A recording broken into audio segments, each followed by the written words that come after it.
Hi, Darrell from Select Driving School here.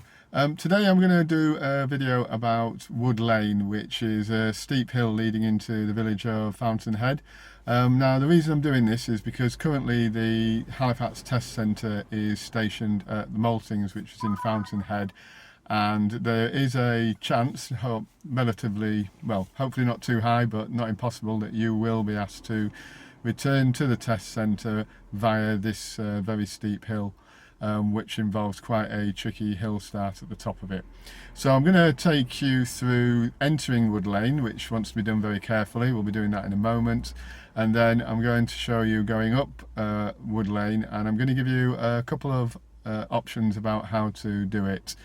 These are going to vary from how an experienced driver who really knows their car well would do it, through to some suggestions and recommendations for how you may want to try this on the day of your test, really on the basis that you're virtually back at the test centre now, and if you're going to get this right and the rest of your test has gone well, then job's a good one. But on the other hand, if your test has been going well up until now and then you make a mess of this hill, you're obviously going to walk away with not the result you want.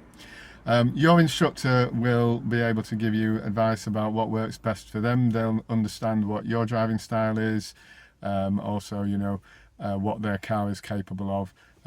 Different cars will behave in different ways, diesels versus petrols, larger engines. Also, some people are going to have the benefit of an automatic handbrake, others are going to be using manual.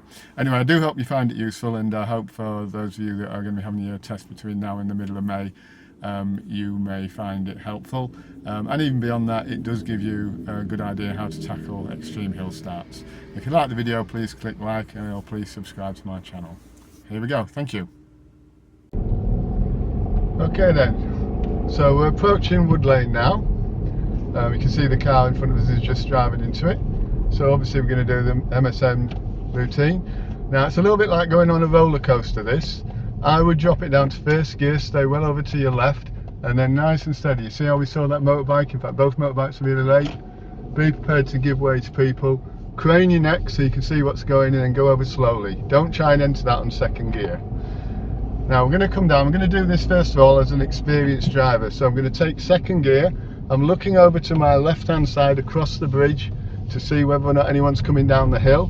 I can see people coming down the hill. It's quite narrow here, but I should be able to do this in second gear in my car. It's got a reasonable amount of torque. It's quite narrow. You can see the cobble bit on the edge there. You may need to use that if somebody comes down a bit wide.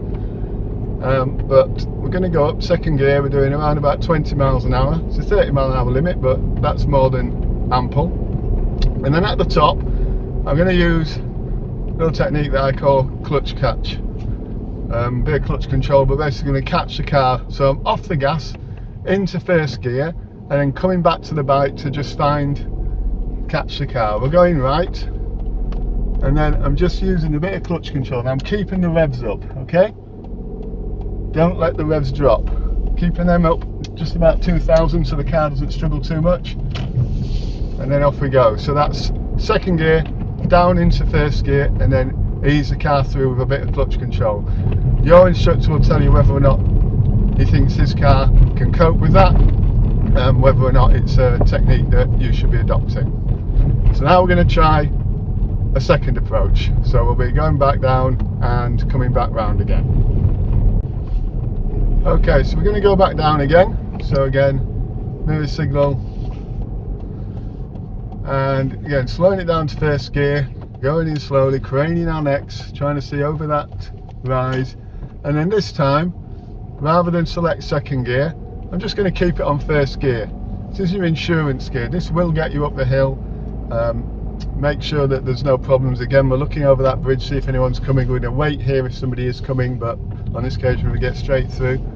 So we're going to go up, we're going to go around again, around about 20 miles an hour. It'll get a little noisy, but the advantage of this is you know your car's going to make it.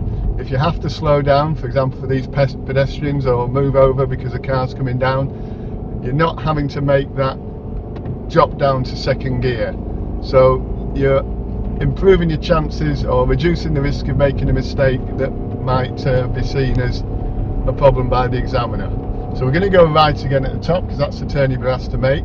So mirrors and signal, and then as we come up here again we're going to use clutch control. So as we get to round about where this triangle is, we're going to get the car just over the crest, and then we're just dipping the clutch a bit of revs, keeping the revs up. Not going to keep it on the bike for too long, it won't do your clutch any good and your instructor won't be happy. So if you can't get out within a few seconds, revert to the handbrake, and we're going to go back down again and we're going to do a handbrake attempt as your final option, and possibly the one that is the most insured to reduce the chances of you making a mistake.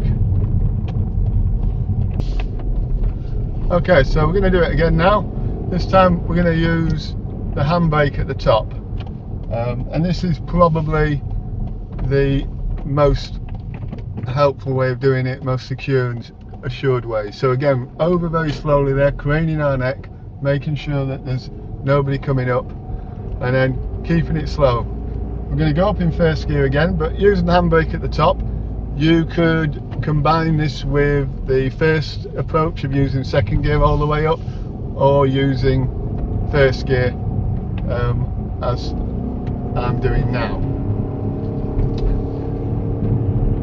Car gets slightly noisy, but as I say again, slowing down, we're not having to worry about making gear changes, and that is reducing the chances of you making a mistake on this hill at a very critical moment in your test. Worst case scenario, if the examiner feels as though you really should have used your gears, you might get a minor, but you're not going to be failing for driving up here in first gear. It's a very short stretch. So we're going to go right, so mirrors and signal, just get over that triangle, get to the top, and then get your foot on your brake, hold your car there, and then a good handbrake. You're going to have to really put your handbrake on hard because it's a very steep hill. Even harder than that on this occasion because my handbrake is getting a bit warm now. So we're going to make a hill start, so get the gas, get that bike, and then get your handbrake off. Remember, it'll be a bit harder to get your handbrake off than normal, so you've got to make sure you give it a pull up, and then ease the car out, just slipping the clutch slightly, but keeping the revs up. And then once you're out, you can just work your way through the gears as normal. So, I hope you found that useful, and I hope you working with your instructor, you can find a way of getting through that successfully, and if it comes up on the day of your test, well, I hope that I've been some help to you. If you like the video, please click like and please subscribe. Thank you very much.